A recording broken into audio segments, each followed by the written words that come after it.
네, 안녕하십니까. 용서 목사입니다. 오늘 함께 나눌 말씀은 디모데후서 1장 3절에서 8절까지 말씀입니다. 우선 8절 말씀부터 읽어보겠습니다. 그러므로 그대는 우리 주님에 대하여 증언하는 일이나 주님을 위하여 갇힌 몸이 된 나를 부끄러워하지 말고 하나님의 능력을 힘입어 복음을 위하여 고난을 함께 겪으십시오. 자, 우선 이것을 어떻게 이해해야 할지를 좀 생각해 보시기를 바랍니다. 여러분이 생각하실 때 지금 바울이 디모데에게 던지는 이 말이 덕담처럼 들리십니까? 아니면 저주로 들리십니까? 여러분, 우리는 흔히 누군가에게 편지를 쓰거나 이야기를 할 때 절대로 해서는 안 될 말이 있죠. 그것은 상대방을 불편하게 하는 말이나 상대방을 당혹스럽게 하는 말이겠죠.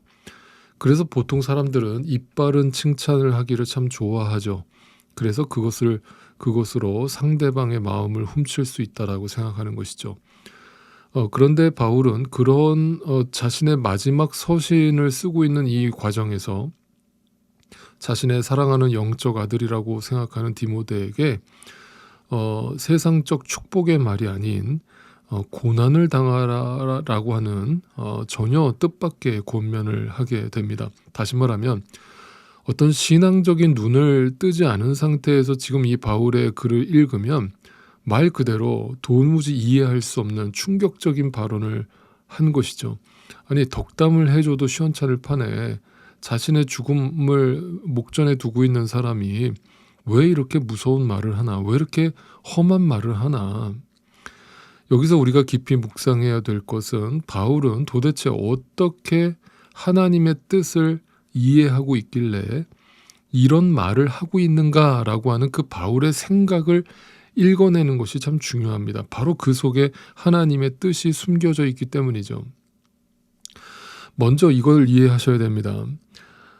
여기 보면 그대는 우리 주님에 대하여 증언하는 일이나 주님을 위하여 갇힌 몸이 된 나를 부끄러워하지 말고 라는 단어를 먼저 주목해 보십시오. 이 말은 일반적으로 사람들이 갖고 있는 생각이 뭐냐면, 아니, 좀 사도 바울 좀 이상한데, 뭔가 저 사람이 하나님의 종이라고 하는데, 예수님을 만났다고 하는데, 아니, 예수를 믿는데 어떻게 저 사람은 맨날 저렇게 두들겨 맞고 핍박을 당하고 맨날 감옥에 갇히고 결국 저렇게 사형을 언도받고 죽음을 목전에 둘 수가 있는가?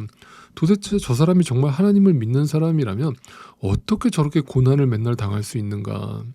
라면서 사람들이 다 혀를 차기 시작하는 겁니다.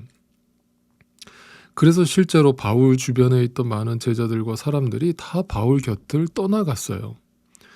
자, 그런 상황에서 바울이 마지막으로 이 편지를 쓰면서 나를 부끄러워하지 말라라고 부탁을 합니다. 그거는 어떤 바울의 어떤 실수를 눈감아달라는 그런 차원의 얘기가 아니죠.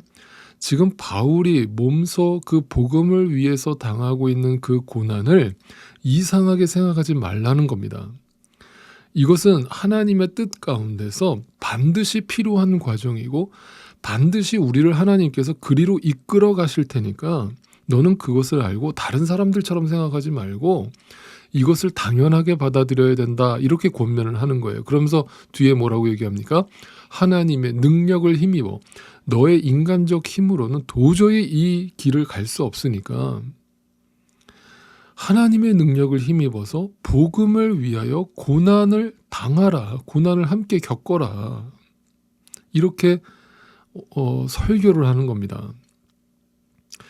여러분, 오늘날 특히 일반적으로 교회 안에서 그 목사님들의 설교를 통해서 흔하게 듣게 되는 이 땅에서 복을 받으십시오, 가정이 잘 되고 사업도 잘 되고 자녀도 잘 되고 온 가정이 하나님의 형통의 복을 누리는 그런 한 해가 되십시오라고 그런 설교를 듣는 오늘날 현대 교회의 그런 설교와는 정반대 이야기를 전하고 있는 이 바울의 관점이 정확하게 어떻게 복음과 맞닿아 있는가를 우리는 깊이 묵상해 봐야 되는 겁니다. 여러분, 좀 더 솔직해지겠습니다. 여러분이 교회를 나오시는 이유 중에 100%는 분명 아니겠지만 상당 부분 하나님께서 내 인생에 개입해 주셔서 나를 지켜주시고 나에게 복을 주시기를 원하는 마음이 상당 부분을 차지하고 있다라고 여러분 인정하실 수밖에 없지 않습니까? 나 자신은 복을 받지 못할지라도 적어도 하나님 내 자식에게는 복을 주셔야 되고 내 부모에게는 복을 주셔야 된다라고 하나님을 내 문제에다 자꾸 개입시키려고 하는 그 성향과 의도를 나는 분명히 갖고 있지 않습니까? 네, 100% 나는 그것 때문에 교회를 다니는 게 아니라고 확신 있게 말씀하실 수 있습니까? 네, 우리는 결코 그렇지 않다라는 것을 우리 스스로 자문해 봤을 때 답을 분명히 알고 있을 것입니다. 그러면 이제 어떤 분들은 또 이렇게 생각하실 겁니다. 아니 목사님, 성경에는 분명 구약 성경을 보면 하나님이 그렇게 많은 축복을 약속하시고 실제로 복을 내려주시는 것을 보지 않습니까? 그런데 왜 자꾸 목사님은 하나님은 그런 복을 안 주신다라고 얘기를 하십니까? 뭔가 이상합니다. 여러분, 구약에 나오는 그 모든 복은요, 어떤 실질적 물질적 복을 우리에게 약속하고 있는 약속이 아니고요. 성경은 전체적으로 읽으셔야 된다라고 다시 한번 말씀드립니다. 성경 전체적 관점에서 얘기하면 구약에 등장하는 그 모든 복은 결국 근본적인 복. 네, 다시 말씀드립니다.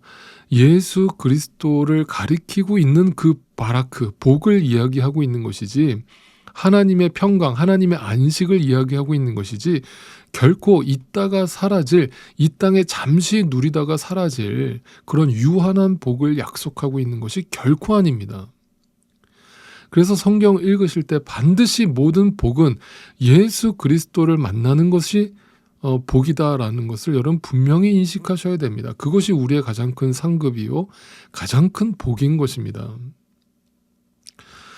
분명히 우리는 복음이 무엇인지 알아야 될 이유가 오늘 본문 속에서도 아주 명확하게 발견되어지고 있는 것입니다. 여러분, 복음이 무엇입니까?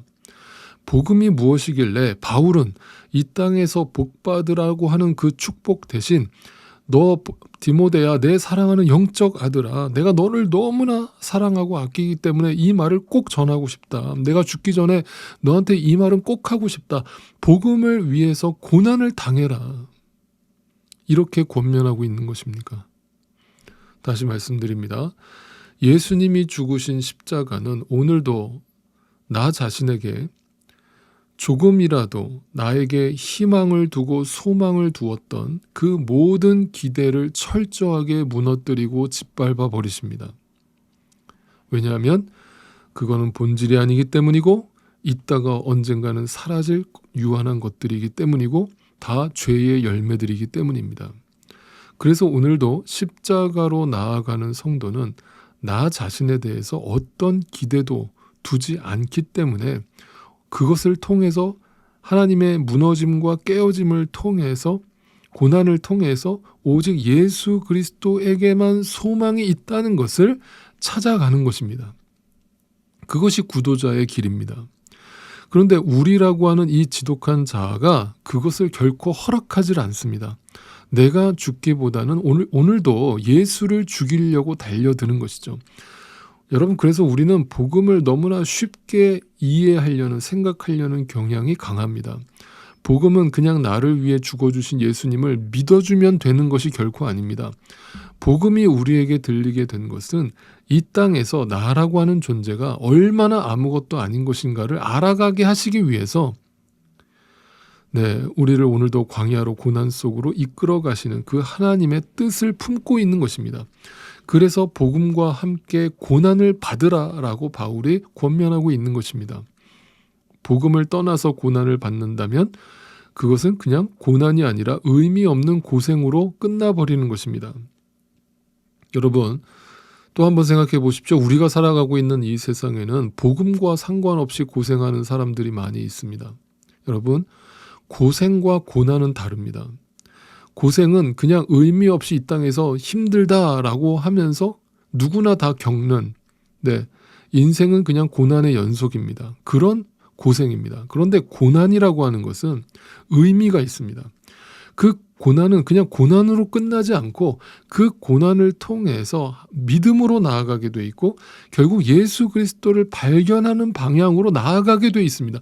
하나님이 우리에게 고난을 주실 때는, 시험을 주실 때는 반드시 우리를 믿음으로 끌고 가기 위한 과정입니다.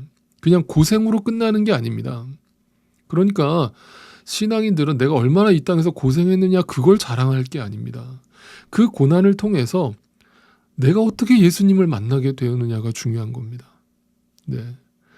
복음을 위해 고난을 받는 것은 그저 한숨과 절망으로 끝나지 않고 내가 날마다 죽는 방향으로 반드시 나아가기 때문입니다. 그리고 내가 죽음을 통해서 비로소 예수 그리스도의 은혜가 보다 선명해지기 시작하기 때문입니다. 네, 그 고난은 축복입니다.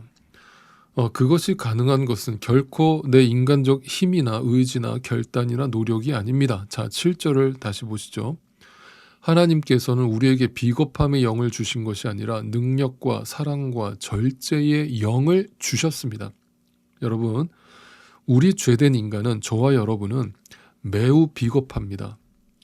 결정적인 순간에 자신의 것을 생각하고 자신의 유익과 자신의 목숨을 부지하기 위해서 자신의 아내를 누이라고 속였던 아브라함처럼 우리는 언제나 내가 죽어야 될 그 자리에서 내가 죽지 않기 위해서 비겁함을 선택합니다.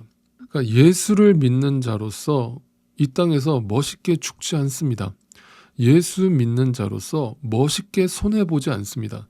예수 믿는 자로서 멋있게 양보하지 않습니다. 예수 믿는 자로서 멋있게 사라지지 않습니다. 항상 내 것을 남기기를 좋아하고 항상 내 이름을 새기기를 좋아하고 항상 내가 마지막 순간에 드러나기를 좋아합니다.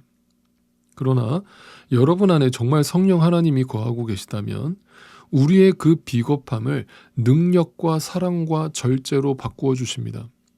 내 의지의 연약함을 너무나 잘 아시는 주님께서 결정적인 순간에 나로 하여금 결단하게 하시고 절제하게 하시고 나를 주님의 사랑으로 가득 채워주심으로 나를 그 악의 구렁텅이에서 나를 지켜주시고 건져내십니다.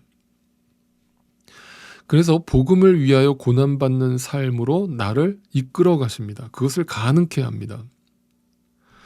그러니까 여러분, 오늘도 우리는 둘 중에 하나입니다. 복음 앞에서 세상과 적당히 타협하면서 이 세상이 던져주는 쥐염 열매가 그것을 주워먹고 있는 가련하고 비겁한 인생을 사는 길이 있고, 복음 앞에서 오늘도 망하고 죽고 실패하고 무너지고 깨어지는 나 자신을 보면서 그것이 곧 하나님의 방법이요, 하나님의 뜻이요, 하나님의 능력이요, 그것이 하나님의 사랑이요, 그것이 하나님이 나에게 주시는 절제하게 하시는 하나님의 은혜임을 아는 두 가지 인생이 있는 것입니다. 여러분, 그러나 우리는 항상 비겁함의 영을 선택하기를 좋아합니다. 예수님의 제자들을 생각해 보십시오. 십자가 앞에서 얼마나 비겁했습니까? 그도 그럴 것이 그들은 겉으로만 예수를 따랐을 뿐이지 마음속으로는 전혀 예수님을 믿지 않았습니다. 그러니까 심지어는 그의 어머니들까지 예수님한테 찾아와서 주님이 언젠가 이제 유대인의 왕으로 등극하시면 자신의 아들들을 좌의정 우의정 시켜달라고 청탁할 정도였으니 두말해서 무엇하겠습니까? 그들의 시선은 여전히 이 세상에 복받는 것에 꽂혀 있었던 것이죠. 오늘도 기억하십시오. 복음이 우리를 고난 속으로 끌고 들어가는 것이 은혜입니다. 그 돼지 우리 속에서 쥐염 열매를 먹고 있는 나 자신을 오늘도 보게 하심으로 나를 부인하게 만드시는 그 주님의 깊은 섭리요 놀라운 인도하심입니다. 그러므로 오늘도 비겁함의 영이 아니라 능력과 사랑과 절제의 영에 사로잡혀서 오직 영원하신 하나님의 말씀을 거울 삼아서 나를 비춰보고 더 낮아지고 죽고 깨어지고 부서지는 그 자리에 서실 수 있기를 간절히 소망합니다. 사랑하는 여러분, 우리가 지금까지는 정말 형편없는 비겁함의 어떤 연속된 날들을 살아왔다 할지라도 이제부터는 진짜 예수쟁이로 살아갈 수 있기를 소망합니다. 하나님의 말씀 앞에서 자기를 부인하는 참된 교회로 살아갈 때 비록 나 한 사람은 참 보잘것없는 것이지만 주님께서 우리 모두를 주님의 귀한 도구로 일으키셔서 우리를 사용하실 그 주님의 놀라운 복음의 능력을 사모하면서 오늘도 주님 앞에 겸손히 쓰임받는 우리 모두가 되기를 간절히 소망해 봅니다.